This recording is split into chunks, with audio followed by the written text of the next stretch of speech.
ओम श्रीं ह्रीं क्लीं ग्लौं गं गणपतये नमः वरवरद सर्वजनं मे वशमानय स्वाहा ओम ऐं ह्रीं श्रीं श्रीमात्रे नमः शिवशक्त्यैकरूपिण्ये ओम नमः शिवाय ओम ओम ओम श्री गुरुभ्यो नमः मुगिलचर्ल वेणुगोपाल दत्तात्रेय नमः ओम श्रां ओम जं ऐं ओम श्रां धूं त्रं गं ओम नमः शिवाय वेणु दत्तात्रेय नमः ओम ऐं द्रौ गुरुं श्रीं वेणुदत्तलक्ष्मी देव्यै नमः ओम कमलाल श्रीमेरुचक्रमा नमः ओम श्रीमात्रे नमः ओम नमः शिवाय ओम द्रां दत्तात्रेयाय नमः श्री दत्त प्रबोधः नित्यो हि यस्य महिमानहिमानमेति सत्वं महेश भगवन्मघवन्मुखे मुखेद्य उत्तिष्ठतिष्ठदमृतैरमृतैर्वोक्तैर्दीतागमैश्च पुरुधा पुरुधामशालिन् भक्तेषु जागृहि मुदा हि मुदारभावम् तल्पं विधाय सविशेषविशेषहेतो यस्येष सकलः सकलः स्वगीतैः स्वं जागृहि श्रितपते तपते नमस्ते दृष्ट्वा जनान् विविधकष्टवशान् दयालुस्त्र्यात्मा बभूव सकलाटिहरोऽत्र दत्तः अत्रेर्मुनेषु तपसोऽपि फलं च दातुं बुद्ध्यस्य सत्त्वमिह यन्महिमानि यत्तः आयात्यशेषविनुतोऽप्यवगाहनाय दत्तोऽधुनेति सुरसिन्धुरपेक्षते त्वां क्षेत्रे तथैव गुरुसंज्ञकयेत्य सिद्ध्या सिद्धा सस्तु त्ववाच मनदेश विनोदयात् प्राक् सन्ध्यामुपासितमजोऽप्यधुरागमिष्य त्याकांक्षते कृतिजनप्रतिवीक्षते त्वां कृष्णातटेऽपि नरसिंहसुवाटिकायां साराटिकः कृतिजनः प्रतिवीक्षते त्वाम् गान्धर्वसंज्ञकपुरेऽपि सुभाविकास्ते ध्यानार्धमत्र भगवान् समुपैष्यतीति मत्वा स्तुराचरितसन्नियताप्लवाद्या उत्तिष्ठ देव भगवन्नत एव शीघ्रम् पुत्री दिवः खगगणान् सुचिरं प्रसुप्तान् उत्पातयत्यरुणगागतिरुह्यतूषाः काषाय वस्त्रमपि धानमपावृणोद्यन्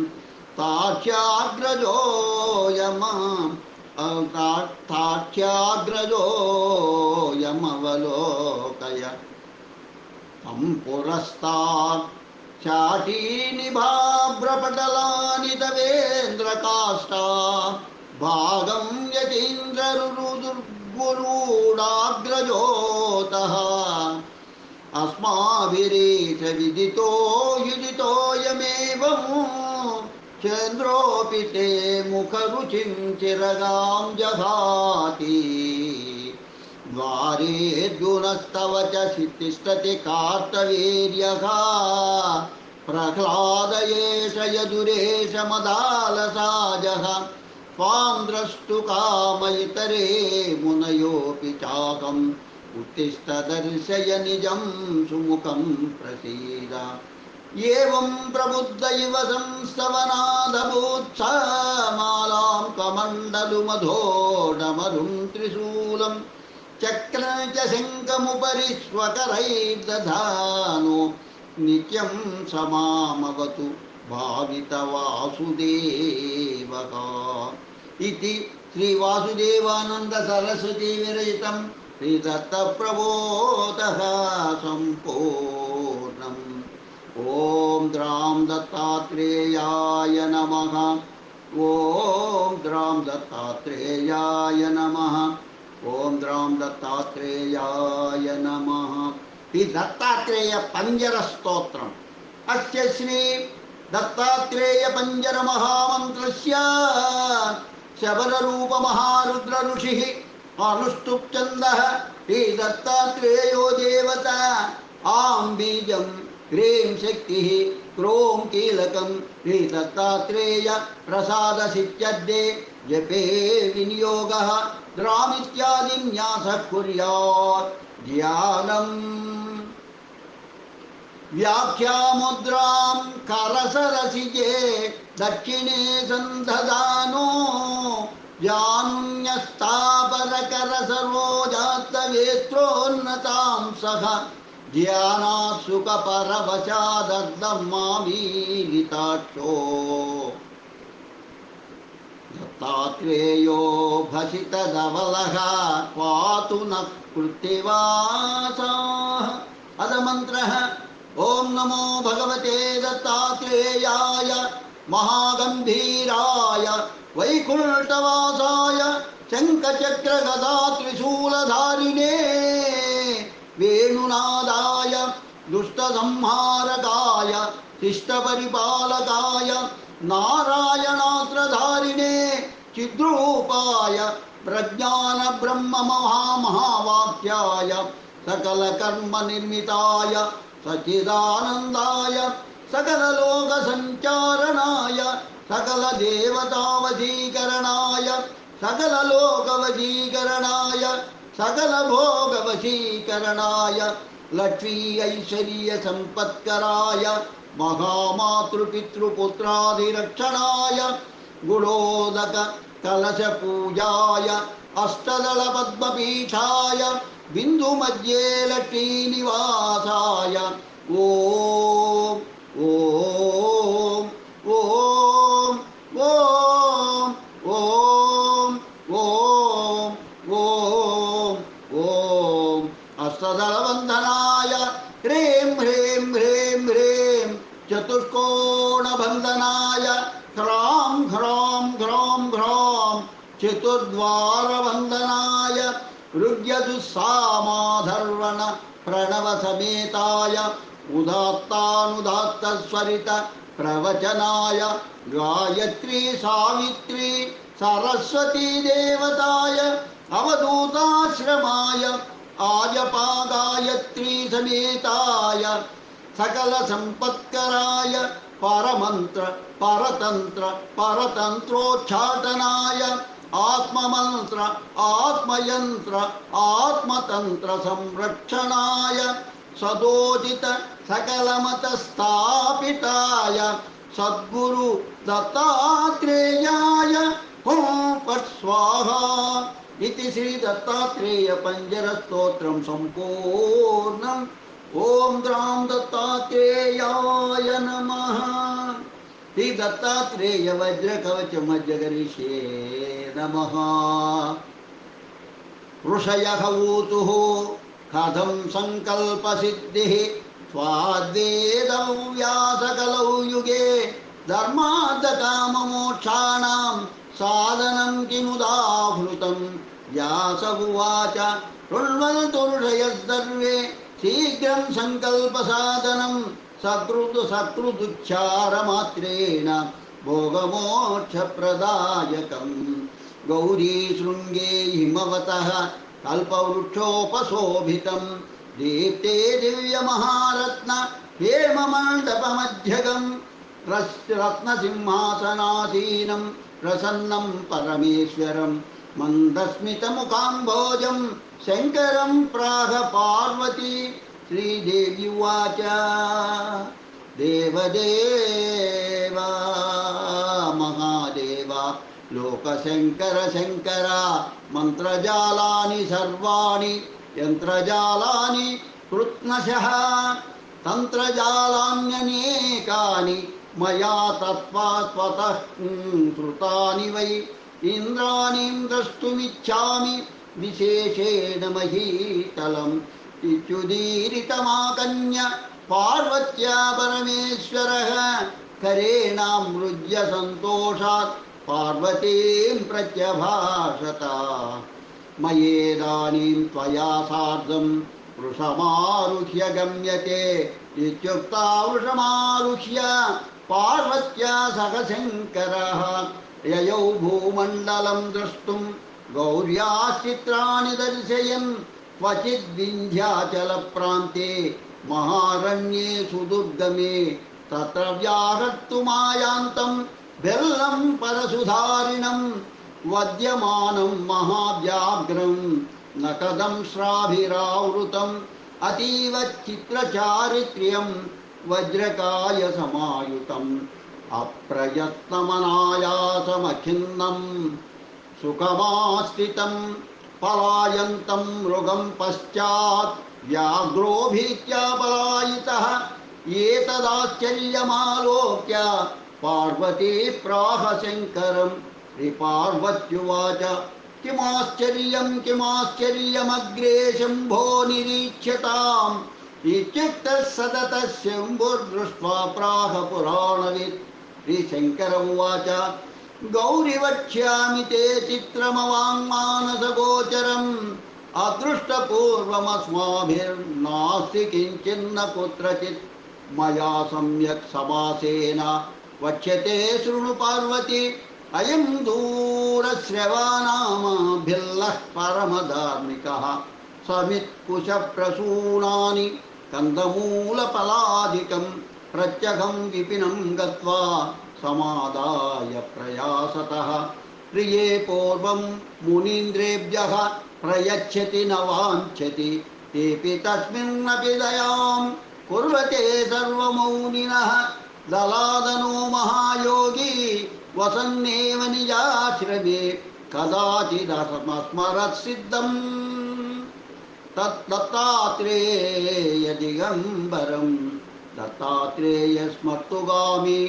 इतिहासं परीक्षितुं तत्क्षणात् सोऽपि योगीन्द्रो दत्तात्रेयसमुत्थितः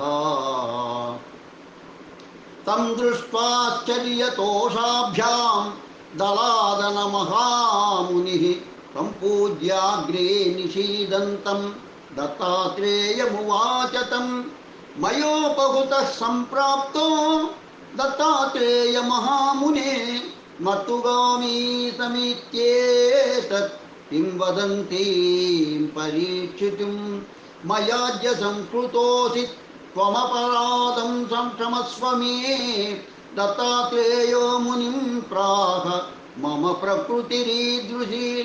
अभक्त्या वा सुभक्त्या वा यक्ष्मरेन्नामनन्यदेः तदानीं तमुपागम्य ददामि तदवीक्षितं दत्तात्रेयो मुनिं प्राह ललादनमुनीश्वरम् यदिष्टं तद्वृणीष्वत्वं यत्प्राप्तोऽहं त्वया स्मृतः दत्तात्रेयं मुनिं प्राह मया किमपि नोच्यते त्वच्चित्ते यत् स्थितं तन्मे प्रयच्छ मुनिपुङ्गवा श्रीदत्तात्रेय उवाच ममास्ति वज्रकवचं गृहे गृहाणेत्य वदन्मुनिं तदेत्यङ्गीकृतवते दलादमुनये मुनिः स्ववज्रकवचं प्राह रुचिश्चन्दः पुरःसरं न्यासं ध्यानं फलं तत्र प्रयोजनमशेषतः अस्य श्री दत्तात्रेय वज्रकवच स्तोत्रमन्त्रस्य किरातरूपी महारुद्र ऋषिः अनुष्टुप् छन्दः श्री दत्तात्रेयो देवता द्रां बीजम् आं शक्तिः क्रौं कीलकम् ओम आत्मने नमः ओम द्रीं नं मनसे नमः ओम आं द्रीं श्रीं सौः ओम क्लां क्लीं क्लूं क्लैं क्लौं क्लः श्री दत्तात्रेय प्रसाद सिद्ध्यर्थे जपे विनियोगः करन्यासः ओम द्रां अंगुष्ठाभ्यां नमः ओम द्रीं सप्तर्जनीभ्यां नमः ओम द्रौं मध्यमाभ्यां नमः ओम द्रैं अनामिकाभ्यां नमः ओम द्रौं कनिष्ठिकाभ्यां नमः ओम द्रहः करतलकरपुष्टाभ्यां नमः हृदयादिन्यासः ओम द्रां हृदयाय नमः ओम द्रीं शिरसे स्वाहा ओम द्रौं शिखायै वषट् ओम द्रौं कवचाय हुं ओम द्रौं नेत्रत्रयाय वौषटु ओम अस्राय भट् भूर्भुवस्सुवरोमिति दिग्बन्धः ध्यानं जगदङ्कुरगन्धाय सच्चिदानन्दमूर्तये दत्तात्रेयाय योगीन्द्रचन्द्राय परमात्मने कदा योगी कदा भोगी कदा नग्न पिशाचवत् दत्तात्रेयो हरिः साक्षात् मुक्तिमुक्तिप्रदायकः वाराणसी पुरस्नायी कोल्हापुरजवपादरः माहुरीपुरभिक्षासी सह्यशायी दिगम्बरः इन्द्रनीलसमाकारश्चन्द्रकान्तिसमद्युतिः वैढूर्यसदृशस्फूर्तिश्चलत्किञ्चिज्जटाधरः निगधावल्ययुक्ताक्षो अत्यन्तनीलकनीनिकः अत्यन्तनीलकनीनिकः भ्रूवत्सश्रुदिनीलाङ्कः शशाङ्कसदृशाननः हासनिर्जितनीहारः कण्ठनिर्जितकम्बुकः मांसलांसो दीर्घबाहुः पाणिनिर्जितपल्लवः विशालपीनवक्षाश्च ताम्रपाणिर्दलोदरः मृदुलश्रोणिललितो विशालजघनस्थलः रम्भास्तम्भोपमानोर्जानुपूर्वैकजङ्गकः गूढगुल्भः कूर्मपृष्ठोलसत्पादोपरिस्थलः रक्तारविन्दसदृश रमणीयपदाधरः चर्माम्बरधरो योगी मर्तुगामी क्षणे क्षणे ज्ञानोपदेशनिरतो विपद्धरणदीक्षितः सिद्धासनसमाधीन ऋतुकायो हसन्मुखः वामहस्तेन वरदो दक्षिणेनाभयङ्करः बालोन्मत्तपिशाचीभिः क्वचिद्युक्तः परीक्षितः त्यागी भोगी महायोगी नित्यानन्दो निरञ्जनः सर्वरूपी सर्वदाता सर्वगः सर्वकामदः भस्मोद्धूलित सर्वाङ्गो महापातकनाशनः मुक्तिप्रदो मुक्तिदाता एवन्मुक्तो न संशयः एवं ज्ञात्वा अनन्यचित्तो मद्वज्रकवचं पठेत् मामेव पश्यन् सर्वत्र समया सह सञ्चरेत् दिगम्बरं भस्मसुगन्धलेपनं चक्रं त्रिशूलं दमडमरुं गदायुधं पद्मासनं योगिमुनीन्द्रवन्दितं दत्तेति नाम स्मरणेन नित्यं पंचोपचार पूजा ओम लं पृथिवी तत्त्वात्मने श्री दत्तात्रेयाय नमः गंधं परिकल्पयामि ओम हं आकाश तत्त्वात्मने श्री दत्तात्रेयाय नमः पुष्पं परिकल्पयामि ओम यं वायु तत्त्वात्मने श्री दत्तात्रेयाय नमः धूपं परिकल्पयामि ओम रं वह्नि तत्त्वात्मने श्री दत्तात्रेयाय नमः दीपं परिकल्पयामि ओम वं अमृत तत्त्वात्मने श्री दत्तात्रेयाय नमः अमृत नैवेद्यं परिकल्पयामि ओम सं सर्वतत्त्वात्मने श्री दत्तात्रेयाय नमः सर्वोपचारान् परिकल्पयामि ओम द्रौं इति स्तोत्रशतवारं जपेत् अथ वज्रकवचं दत्तात्रेयशिरः पातु सहस्राब्देषु संस्थितः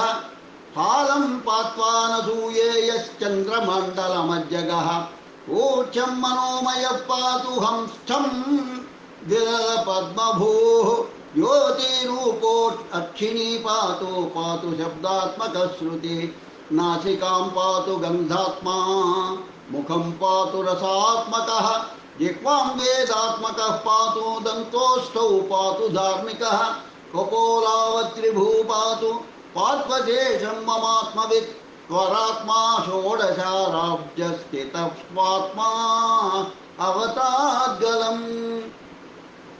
स्कन्दौ चन्द्रानुजः पातु भुजौ पातु कृतादिभूः जत्रुणे शत्रुजित् पातु पातु वक्षस्थलहरिः स्वादिष्ठां तद्वादशार पद्मवो मरुदात्मकः योगीश्वरेश्वरः पातु हृदयं हृदयस्थितः पार्श्वे हरिः पार्श्ववर्ती पातु पार्श्वस्थितस्मृतः हठयोगादियोगज्ञः कुक्षिं पातु कृपानिधिः डकारादिफकारान्तर दशारसर्यसीरुहे नाभिस्थले वर्तमानो नाभिं वक्ष्मात्मकोऽवतु वक्ष्मितत्त्वमयो योगे रक्षतान् मणिपूरकं कटिं कटिस्थं ब्रह्माण्ड वासुदेवात्मकोऽवतु वकारादिलकारान्त षट्पथा षट्पत्राम्बुजबोधकः जलतत्त्वमयो योगे स्वाधिष्ठानं ममावतु सिद्धासनसमाधीनावूरु सिद्धेश्वरोऽवतु वादिशान्तचतुष्पत्र सरोरुहनिबोधकः मूलाधारं महीरूपो रक्षताद्दीर्यनिग्रही पृष्ठं च सर्वतः पातु जानुन्यस्तकराम्बुजः जङ्गे पात्वधूतेन्द्रः पात्वङ्ग्रे तीर्थपावनः अर्वाङ्गं पातु सर्वात्मा रोमाञ्जवतु केशवः चर्म चर्माम्बरः पातु रक्तं भक्तिप्रियोऽवतु मांसं मांसकरः पातु मज्जां मज्जात्मकोऽवतु अस्तीने स्थिरदीपायान् वेदां वेदा प्रपालयेत् शुक्रं शुकरः पातु चित्तं पातु दृढाकृति मनोबुद्धिमहङ्कारं ऋषिकेशात्मकोऽवतु कर्मेन्द्रियाणि पातीशः पातु ज्ञानेन्द्रियाण्यजः बन्धोन् बन्धोत्तमः पायात् शत्रुभ्यः पातु शत्रुजित् शत्रुजित् गृहारामधनक्षेत्रपुत्रादीन् शङ्करोऽवतु भार्यां प्रकृतिवित् पातु पश्चादीन् पातु शाङ्गभुत् प्राणान् पातु प्रधानज्ञो वक्ष्यादीन् पातु भास्करः सुखं चन्द्रात्मकः पातु दुःखात् पातु पुरान्तकः पशून् पशुपतिः पातु भूतिं भूतेश्वरो मम प्राच्यां विषहरः पातु प्रात्वाग्नेयां मखात्मकः यां यां धर्मात्मकः पातु नैर्ऋत्यां सर्ववैरिहृत् वराहः पातु वारुण्यां वायव्यां प्राणदोऽवतु कौबेर्यां धनधः पातु पात्वैशान्यां महागुरुः ऊर्ध्वं पातु महासिद्धः पात्वदस्ताज्जटाधरः रक्षाहीनं तु यस्थानं रक्षत्वादिमुनीश्वरः करन्यासः ओं द्रां अंगुष्ठाभ्यां नमः ओं द्रैं तर्जनीभ्यां नमः ओं द्रौं मध्यमाभ्यां नमः ओं द्रैं अनामिकाभ्यां नमः ओं द्रौं कनिष्ठिकाभ्यां नमः ओं द्रहः करतलकरपृष्ठाभ्यां नमः ओं हृदयादिन्यास ओं द्रां हृदयाय नमः ओं द्रैं शिरसे स्वाहा ओं द्रौं शिखायै षट् ओं द्रौं कवचाय हुम् ओं द्रैं कवचाय हुम् ओं द्रौं नेत्रत्रयाय षट् ओं द्रहगास्त्राय पट् ओं भूर्भुवस्वरोमि दिग्विमोकः अधफलश्रुतिः एतन्मे वज्रकवचं यः पठेत् शृणुयादपि वज्रकायश्चिरञ्जीवी दत्तात्रेयो अहमभ्रुवम् त्यागी भोगी महायोगी सुखदुःखविवर्जितः सर्वत्र सिद्धसङ्कल्पो जीवन्मुक्तोऽद्य वर्तते इत्युक्तान्तर्दते दधे योगी दत्तात्रेयो दिगम्बरः दलादनोऽपि तज्जप्त्वा जीवन्मुक्तः स वर्तते बिल्लो दूरश्रवा नाम तदानीं श्रुतवानिदिं वानिदम् सकृच्छ्रवणमात्रेण वज्राङ्गो अभवत्तप्यसौ इत्येतद्वज्रकवचं दत्तात्रेयस्य योगिनः कृत्वा शेषं शम्भुमुखात् पुनरप्याह पार्वती श्रीपार्वत्युवाच एतत् कवचमाहात्म्यं वद विस्तरतो मम पुत्रकेन कदा जाप्यं किं यज्ञाप्यं खदम् उवाच शम्भुस्तत्सर्वं पार्वत्या विनियोदितं श्रीपरमेश्वर उवाच शृणु पार्वती वक्ष्यामि समाहितमनाविलं धर्मार्थकाममोक्षाणामिदमेव परायणं हस्ति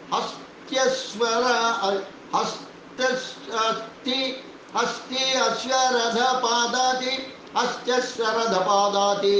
सर्वैश्वर्यप्रदायकं पुत्रमित्रकलत्रादि सर्वसन्तोषसाधनं वेदशास्त्रादिविद्यानां निधानं परमं हि तत् सङ्गीतशास्त्रसाहित्य सत्कवित्वा विधायकं बुद्धिविद्या स्मृतिप्रज्ञामतिप्रौढिप्रदायकं सर्वसन्तोषकरणं सर्वदुःखनिवारणं शत्रुसंहारकं शीघ्रं यशकीर्तिविवर्धनम् अष्टसङ्ख्यामहारोगाः सन्निपातास्त्रयोदश षण्णवत्यक्षिरोगाश्च विशन्तिर्मेघरोगकाः अष्टादश तु कुष्ठानि गुल्मान्यष्टविधान्यपि अशीतिर्वातरोगाश्च चत्वारिंशत्तु पैक्तिका विशन्ति क्लेष्मरोगाश्च क्षयचातुर्दिकादयः मन्त्रयन्त्रकुयोगाद्याः कल्पतन्त्रादिनिर्मिताः ब्रह्मराक्षसवेतालकूष्माण्डादिग्रहोद्भवाः सङ्गजा देशकालस्थापत्रया समुत्थिताः नवग्रहसमुद्भूता महापातकसम्भवाः सर्वे रोगा प्रणश्यन्ते सहस्रावर्तनाद्ध्रुवम् अयुतावृत्तिमात्रेण बन्ध्या पुत्रवती भवेत् अयुतद्वितया वृत्त्या यपमृत्युजयो भवेत् अयुतत्कृतयाश्चैव केचरत्वं प्रजायते सहस्रायुतदर्वाक् सर्वाकार्याणि साधयेत् लक्षावृत्त्या कार्यसिद्धिर्भवत्येव न संशयः विषवद्वृत्तस्य मूलेषु तिष्ठन् वै दक्षिणामुखः कुरुते मासमात्रेण वैरिणं विकलेन्द्रियम् औदुम्बरतरोर्मूले वृद्धिकामेन जाप्यते विवृक्षमूले श्रीकामे तिन्त्रिणी शान्तिकर्मणि ओजत्कामोऽश्रद्धमूले श्रीकामसहकारके ज्ञानाद्रि तुलसीमूले गर्भगेहे सुताद्रिभिः धनाद्रिभिस्तु सुक्षेत्रे पशुकामैस्तु गोष्ठके देवालये सर्वकामै सत्काले सर्वदर्शितम् नाभिमात्रजले स्थित्वा